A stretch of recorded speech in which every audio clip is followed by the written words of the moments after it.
안녕하세요. 고남식 목사입니다. 오늘 전해드릴 본문 말씀은 데살로니가전서 5장 16절에서 18절까지의 말씀입니다. 항상 기뻐하라. 쉬지 말고 기도하라.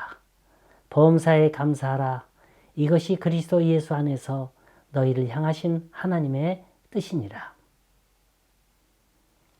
어느 책을 뒤적이다가 감사에 대한 명언들만 모아놓은 글이 있는데 그 중에 몇 가지를 소개합니다. 감사는 결코 졸업이 없는 과정이다. 발레리 앤더스. 사람이 얼마나 행복한가는 그의 감사의 깊이에 달려있다. 존 밀러. 시련이 아무리 크다 할지라도 구원받은 모든 죄인들은 감사할 이유를 언제나 발견할 수 있다. 빌립 E. 하워드. 여러분, 감사가 입에 밴 사람이 있습니다. 이래도 감사, 저래도 감사. 감사할 줄 아는 마음씨는 돈으로 살 수 없는 것 중에 하나입니다. 그건 타고나야지 이 세상의 모든 것으로 창조할 수 있는 게 아니죠. 하나님은 항상 감사하는 자에게 축복을 주시며 그의 축복을 교만한 자의 손에서 거두신다 그랬습니다. 전 적어도 일본 사람, 중국 사람, 독일 사람, 멕시코 사람, 이 프랑스 사람을 만나면 자신 있게 할 수 있는 그 나라 말이 있습니다. 일본 사람, 아리가또 고자이마스. 중국 사람, 쉐쉐. 독일 사람, 단케쉔. 멕시코 사람, 무조 그라시아스. 그 다음 프랑스 말이 재밌어요. 메르시 보쿠. 이걸 우리들은 대충 멸치 볶음 이렇게 말하는데도요. 프랑스 사람들이 대충 알아듣는다 그래요. 모두 다 고맙다, 감사하다는 말입니다. 이 감사하다는 말은 해서 좋고 들어서 좋은 말입니다. 제가 살고 있는 이 캘리포니아, 특히 LA는 각종 인종들이 섞여 산다 해서 멜팅팟이라 부릅니다. 특히 우리 한인 사회에 관심 많은 히스패닉들이나 백인들, 흑인들을 만나면요. 이들은 어디서 배웠는지 혀꼬부라지는 소리로 감사합니다. 이 말만큼 유창하게 잘해요. 이 감사한다는 우리말은 외국인으로서는 그렇게 발음하기 쉬운 말 아닙니다. 알파벳만 사용했던 사람이 이 감사합니다라는 5개 음절을 외우기 위해서 얼마나 노력을 했을까? 아마 감사하다는 말을 듣고 얼굴 찡그리는 사람 하나도 없을 겁니다. 삶의 풍요로움이란 그 속에 감사가 있고 너그러움이 있을 때 생성되는 거예요. 그런데요, 이 감사도 어느 순간에 가선 납득하기 어려울 때가 있습니다. 범사에 감사하라는 거예요. 이 짤막한 구절만큼 우리 믿는 자들에게 잘 알려져 있는 구절도 없습니다. 지금 범사에 감사라고 당부한 사람은 사도 바울이에요. 그의 많은 서신들 가운데는 감사라는 대목을 수없이 볼 수 있습니다. 그러나 단지 감사만이 아니라 이 앞에 범사라는 말이 붙을 때 여기엔 다른 의미가 지니게 되고 우린 주춤해질 수밖에 없습니다. 범사란 우리 일상생활에서 일어나는 모든 일을 말합니다. 정말 이런 상황에서도 감사할 수 있을까요? 2014년 4월 27일 세월호에 탑승했다가 사망한 학생이 배가 침몰하기 15분 전에 부모에게 보낸 동영상입니다. 이 동영상은 숨진 학생이 부모에게 보낸 마지막 편지가 될 겁니다. 지금 배가 기울고 있다. 쏠리는 것 장난이 아니야. 자꾸 이쪽으로 쏠려. 못 움직여. 나 이러다 진짜 죽는 거 아니야? 배가 기운 지 10분이 넘어가면서 학생들은 구명동의를 찾습니다. 아직도 학생들은 밖의 상황이 어떻게 돌아가는지를 몰라요. 침몰이 시작한 지 16분. 이때 떠오르는 건 가족과 친구들입니다. 엄마, 아빠, 내 동생 어떡하지? 아빠 사랑해요. 엄마 고마워요. 죽음의 순간을 눈앞에 두면서 사랑하는 사람에게 외쳤던 이 사랑과 이 감사. 어떤 종류의 사랑이요? 어떤 종류의 감사일까요? 그런데 사도 바울에 의하면 이때도 우리는 감사해야 한다는 거예요. 게다가 그것이 하나님의 뜻이라고까지 말하고 있습니다. 과연 이걸 우리는 어떻게 받아들일 거며 어떻게 감사해야 합니까? 지금 사도 바울은 불가능한 걸 하라고 하는 거예요. 또 이게 하나님의 뜻이라고 억지로 우기고 있는 것 같습니다. 정말 그런 겁니까? 장담하건대 사도 바울뿐만 아니라 어떤 위대한 사도라 할지라도 무조건 감사한다는 건 불가능한 일인 거예요. 전 사도 바울 당시에 사람들이 범사에 감사라는 말을 듣고서 많은 오해를 일으켰을 것 같아요. 도대체 무슨 일에 처하든지 감사하라니, 이건 억지 중에 억지입니다. 이것은 2000년 지난 우리에게도 마찬가지인 거예요. 자, 그렇다면 사도 바울이 오늘 본문을 쓴 의도가 어디에 있을까요? 오늘 성경 구절은 아주 짧은 구절입니다. 항상 기뻐하라, 쉬지 말고 기도하라, 범사에 감사하라. 이는 그리스도 예수 안에서 너희를 향하신 하나님의 뜻이니라. 문학을 공부하는 시인도 이 구절에는 감탄을 하지 않습니다. 항상, 쉬지 말고, 범사. 모두 같은 말들이 운율을 맞추어서 적재적소에 나란히 배열되어 있어요. 그러면서도 아주 완벽한 문장을 이루고 있습니다. 그렇다면 바울은 이 한 편의 시를 쓰기 위해서 이 구절을 쓴 겁니까? 하지만 이걸 단순한 시로 보기에는 납득하지 못할 사항들이 너무나 많은 것 같아요. 바울 서신을 연구하는 어느 성서신학자가 바로 이런 질문을 묻다가 에베소서 5장 20절에 가서 그 해답을 얻었습니다. 여기 보면 범사에 우리 주 예수 그리스도의 이름으로 항상 아버지 하나님께 감사하며, 아, 바로 이거로구나. 우리 인간의 의지로서는 감당할 수 없지만 우리 주 예수 그리스도를 생각하면서 예수 그리스도의 이름으로 감사하면 범사의 감사가 가능해진다는 겁니다. 또 한 가지, 하나님께 감사하면 범사에 감사할 수 있습니다. 다시 말해 사람 보고 사람들이 하는 꼴을 보면 결코 감사할 수 없습니다. 세상에 어떻게 사기꾼에게 감사할 수 있고 강도에게 감사할 수 있고 범법자에게 감사할 수 있겠습니까? 성경은 그들에게 감사를 하지 않아요. 성경이 말하는 감사는 그 사건 너머로 우리에게 주시는 하나님의 그 은혜와 섭리를 생각하면서 감사하라는 거예요. 우리가 감사할 수 있다는 건 바로 독생자 예수 그리스도 때문에 할 수 있는 겁니다. 이 세상에 죽음과도 바꿀 수 있는 사랑이 어디 있겠어요? 그 사랑을 생각한다면 감사하지 않을 게 하나도 없는 겁니다. 사도 바울이 얘기하는 범사에 감사하는 것의 근원은 바로 여기서부터 출발하는 겁니다. 감사라는 말, 땡큐라는 말은 인류의 공통어예요. 러시아 사람도, 아시아 사람도, 유럽 사람도 다른 말은 다 몰라도 감사라는 말은 다 합니다. 감사엔 연령 제한이 없고 학력 제한이 없고 인종에 제한이 없습니다. 그런데 범사라는 말만 앞에 붙으면 움츠리고 말아요.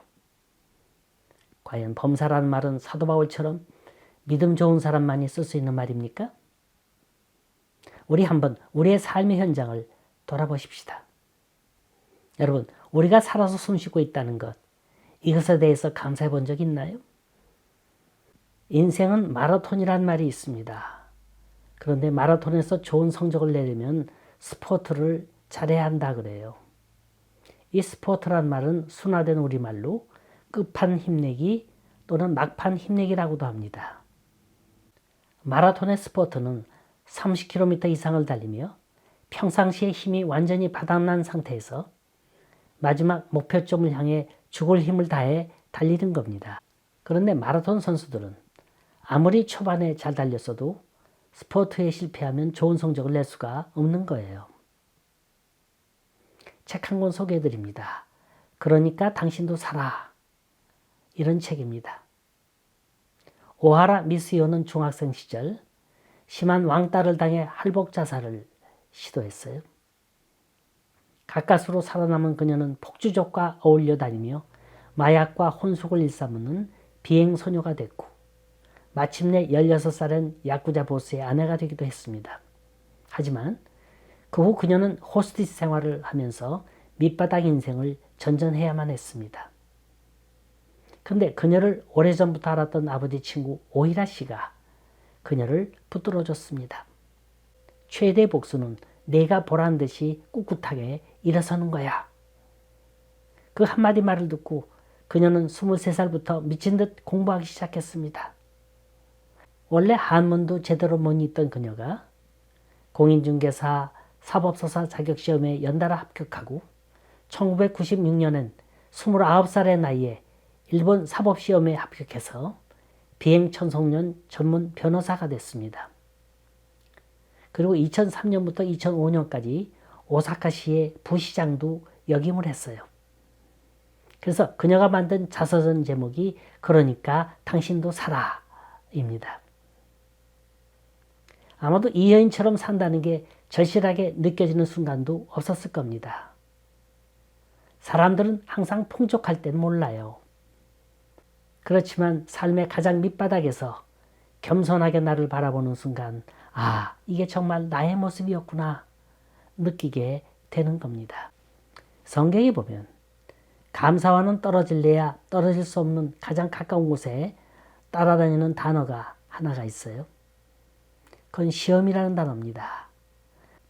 야고보서 1장 2절에 보면 내 형제들아 너희가 여러 가지 시험을 만나거든 온전히 기쁘게 여겨라 그랬어요. 여기서 기쁘게 여긴다는 말은 감사한다는 말입니다. 시편에 보면 다윗은 온통 시험과 고난과 연단에 대한 감사가 끊이질 않습니다. 시편 119편 62절에 보면 밤중에 일어나 감사라고 했고 136편 15절을 보면 광야를 통과하게 해주신 하나님께 감사라고 했고 136편 24절에 보면 대적에게서 건져주심을 감사한다는 말이 있습니다. 인생처럼 미묘하고 복잡한 드라마는 없습니다. 금방 숨이 막힐 것 같은데 아무리 쳐다봐도 빠져나갈 구멍은 없어요. 그런데 한참 진통을 겪고 나서 뒤돌아보니까 나는 어느새 이만큼 왔더라는 겁니다. 여러분, 지난 한 해도 돈 문제 때문에 얼마나 고통을 많이 받았습니까? 우리 주위엔 은행에 그 돈 몇 푼 막으려고 이리저리 뛰어다니던 분도 있습니다. 또 사업이 안 돼서 도중에 문을 닫은 가정도 있고요. 그런가 하면 새롭게 비즈니스를 차리면서 이게 과연 잘 될지 안 될지 가슴 졸이던 분도 있었어요. 이 밖에도 뜻하지 않은 병으로 인해서 장기간 누워 계신 분도 있습니다. 알고 보면 한 가정이 문제없는 가정 없고 근심 없는 가정 없더라는 겁니다. 그런데 범사에 감사하라고 합니다. 과연 그 이유가 뭘까요? 빌립보서 4장 6절에 보면 우리가 염려하고 있는 것에 대해서 진단해 보는 방법이 나오고 있어요. 스스로 내가 지금 올바로 믿음 생활하고 있는지 아닌지 알아보는 방법이에요.